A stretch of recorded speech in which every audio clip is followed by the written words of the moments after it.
dimanche 8 janvier, sur RTL, Anthony Bourbon, investisseur de Qui veut être mon associé, M6, est revenu sur son parcours assez compliqué, de son domicile fixe à l'adolescence à millionnaire. J'ai vraiment galéré pour réussir, a-t-il assuré. C'est un self-made man, version French Touch, comme il pourrait se décrire lui-même à grands coups d'anglicisme. Anthony Bourbon, fondateur de la marque Feed qui l'a rendu millionnaire à moins de 30 ans, a rejoint l'équipe des investisseurs de l'émission Qui veut être mon associé, diffusée sur M6, composée de Marc Simoncini, Delphine André, Éric Larchevêque, Sophie Méchali, Jean-Pierre Nadir et Isabelle Veil, à partir de la 2e saison. Et il est de retour dans la 3e édition du programme, plus déterminé que jamais.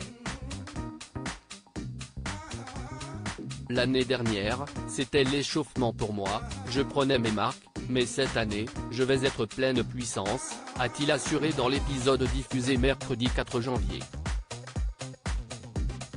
Rien ne prédestinait Anthony Bourbon à devenir entrepreneur, et encore moins millionnaire. Dans l'émission Focus Dimanche, sur RTL, dimanche 8 janvier, il s'est confié sur son enfance difficile et son adolescence dans la rue. J'ai eu un parcours assez compliqué, a-t-il commencé. Et d'ajouter, puisque je viens d'une famille pauvre. Mon père était contrôleur de train, ma mère était vendeuse. J'étais à la rue quand j'avais 17 ou 18 ans. J'ai vraiment galéré avant de réussir. Et il veut désormais être un exemple. Anthony Bourbon, quelle que soit la situation, il ne faut pas baisser les bras s'il est dans l'émission Qui veut être mon associé pour investir dans des projets qui lui plaisent, c'est aussi pour passer un message d'espoir. Quelle que soit la situation, il ne faut pas baisser les bras, a encouragé Anthony Bourbon.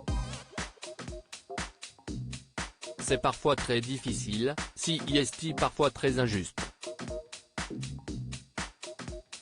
Mais avec du travail, de l'ambition, de la résilience et de la passion, je pense que n'importe qui peut faire de belles choses avec la méthode et de l'envie.